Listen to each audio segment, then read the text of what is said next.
Suryapet abortion కేసులో సంచలన విషయాలు వెలుగులోకి వస్తున్నాయి. నకరేకల్లో లింగ నిర్ధారణ జరిగినట్లుగా పోలీసులు గుర్తించారు. గర్భిణికి ఆర్ఎంపీ యాదగిరి లింగ నిర్ధారణ పరీక్షలు చేసి ఆడబిడ్డ ఉందని చెప్పాడు. దాంతో ఆమె అబార్షన్ కు సిద్ధమైంది. ఆర్ఎంపీ యాదగిరి సూచనలతో సూర్యాపేటలోని ఓ ప్రైవేట్ హాస్పిటల్లో అబార్షన్ చేయించుకోవడానికి వెళ్లింది. అబార్షన్ సమయంలోనే తీవ్ర అస్వస్థతకు గురై చనిపోయింది. ఈ విషయం బయటకు రావడంతో ఆర్ఎంపీ యాదగిరి పరారీలో ఉన్నాడు. అతడిపై గతంలోనూ కేసులున్నాయి.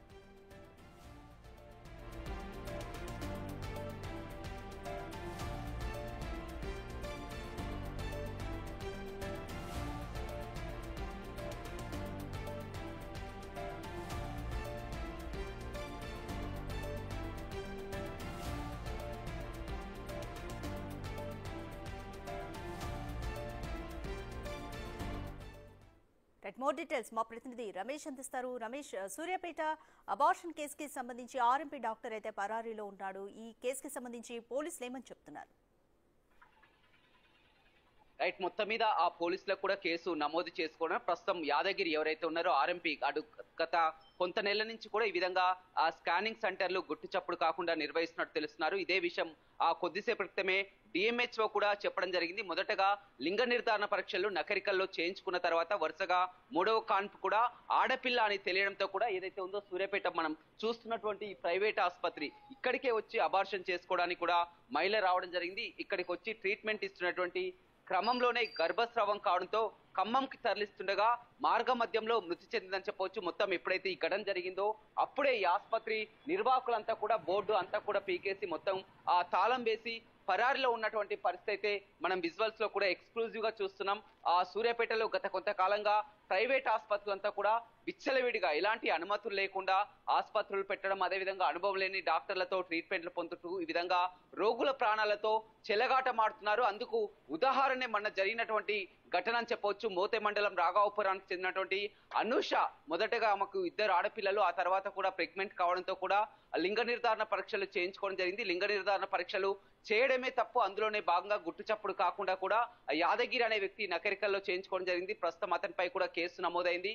పరారీలో ఉన్నారు. అక్కడ పరీక్షలు చేయించుకున్న తర్వాత ఇక్కడికి వచ్చి అబార్షన్ చేయిస్తుండగా ఎవరైతే ఉన్నారో ఆ డాక్టర్, అనుభవం లేని డాక్టర్, అనుమతి లేని ఆసుపత్రులతో కూడా వైద్యం వికటించి కూడా ఆ గర్భిణి మృతి చెందడం జరిగింది. గుట్టు చప్పుడు కాకుండా మొత్తం ఆసుపత్రి అంతా కూడా మొత్తం మూసివేసి క్లోజ్ చేసినటువంటి విజువల్స్ లో కూడా చూస్తున్నాం. ఇది ఎక్కడో మారుమూల ప్రాంతం కాదు, సూర్యాపేట పట్టణం నడి ఒడ్డున సూర్యాపేట జిల్లా కేంద్రంలో ఉన్నటువంటి ఒక ఆసుపత్రి అని చెప్పవచ్చు. గతంలో ఇది సాయి సంజీవిని పేరుతో కూడా ఆసుపత్రి నిర్వహించడం జరిగింది. అయితే ఇదే కేసులు గతంలో సంజీవిని ఆసుపత్రి నమోదు కావడంతో కేసు నమోదు చేసి సీజ్ చేయడం జరిగింది. సీజ్ చేసిన తర్వాత మళ్ళీ 6 నెలలకు మరొక పేరుతో ఒమేగా ఆసుపత్రి పేరుతో కూడా ఆసుపత్రి నిర్వహిస్తున్నారు. ఈ విధంగా ఆ ప్రాణాలతో చెలగాట మాడినటువంటి పరిస్థితి అయితే కనిపించదని చెప్పవచ్చు. ఇదే విషయమై డిఎంహెచ్ఓ, ఎందుకంటే గతంలో ఈ విధంగా విమర్శలు వచ్చినాయి, ఆసుపత్రిపై విమర్శలు వచ్చాయి, సీజ్ చేయడం జరిగింది. మళ్ళీ ఇప్పుడు అయినా కానీ డిఎంహెచ్ఓ లేని సమాధానాలు చెప్తున్నటువంటి పరిస్థితి అయితే కనిపిస్తుందని చెప్పవచ్చు. మొత్తం ఆసుపత్రి మొత్తం కూడా మనం చూస్తున్నటువంటి విజువల్స్ వారంతా కూడా మొత్తం నైట్ కు నైటే కూడా పరారీ అయినటువంటి పరిస్థితిలో ఉండడం జరిగిందని చెప్పవచ్చు. చాలా వరకు వీరు ముందుగానే ఎవరైతే ఉన్నారో కొన్ని యువజన సంఘాలంతా కూడా ప్రైవేట్ ఆసుపత్రుల దోపిడీ పెరిగింది, అనుభవం లేని డాక్టర్లు, అదేవిధంగా అనుమతులు లేకుండా కూడా ఆసుపత్రులు పుట్టగొడుగుల్లా వెలుస్తున్నాయని కూడా ఇక్కడ చాలా వరకు గతంలోనే ఫిర్యాదు చేసినటువంటి చెప్పండి, ఏం చెప్తారు? నా పేరు అనంతుల మధు, తెలంగాణ యువజన సంఘం రాష్ట్ర ప్రధాన కార్యదర్శిని.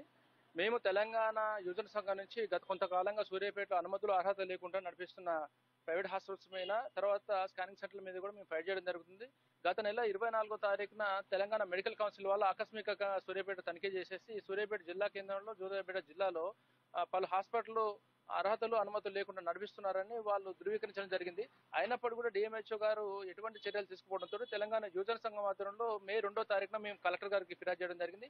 3వ తారీఖు అన్ని పత్రికల్లో ప్రధానంగా రావడంతో తప్పని పరిస్థితుల్లో డిఎంహెచ్ఓ గారు ఒక పత్రిక ప్రకటన విడుదల చేసి వారం రోజులలో అన్నిటికీ షోకాజ్ నోటీసులు ఇచ్చేస్తాం, ఆ నోటీసులకు స్పందించకపోతే సీజ్ చేస్తామన్నారు. అయినప్పటికీ కూడా వాళ్ళు మళ్ళీ వారం రోజులు కూడా మేము గమనించి చేయకపోతే 11వ తారీఖు ఈ నెలలో రౌండ్ టేబుల్ సమావేశం తెలంగాణ యువజన సంఘం ఆధ్వర్యంలో పెట్టేసి పెద్ద ఎత్తున రౌండ్ టేబుల్ సమావేశం మేము ఏర్పాటు చేయడం జరిగింది. దాంతో కొంత కదలిక వచ్చేసింది. మేము అదే రోజు కూడా సాయంత్రం ఏం చేశామంటే మన వైద్య శాఖ మంత్రి గారికి మెయిల్ ద్వారా ఫిర్యాదు చేయడం జరిగింది, సిఎస్ గారు కూడా ఫిర్యాదు చేయడం జరిగింది. ఇక్కడ సూర్యాపేట జిల్లా డిఎంహెచ్ఓ గారిపై సమగ్ర విచారణ ఏం జరుగుతుంది? ఎందుకు ఇందులో డిఎంహెచ్ఓ తప్పిదం ఉందా? ఎందుకు ఇట్లా మొత్తం కూడా వరుస ఘటనలు? స్పష్టంగా డిఎంహెచ్ఓ గారి కనుసన్నల్లోనే సూర్యాపేటలో వైద్య మాఫియా నడుస్తుందని మేము మొదటి నుంచి గారు ఆరోపిస్తున్నాం. ఎందుకంటే ఇక్కడ హాస్పిటల్ పైన మేము ప్రధానంగా ఏదైతే ఆధారాలతో మేము చెప్పినామో, తెలంగాణ మెడికల్ కౌన్సిల్ చెప్పిందో, సూర్యాపేట జిల్లా కేంద్రంలో ఉంది, కలెక్టరేట్ కూతవేడు దూరంలో ఈ హాస్పిటల్స్ అన్ని ఉంటాయి. డిఎంహెచ్ఓ గారు రెగ్యులర్ తనిఖీల్లో భాగంగానే ఉంటాయి.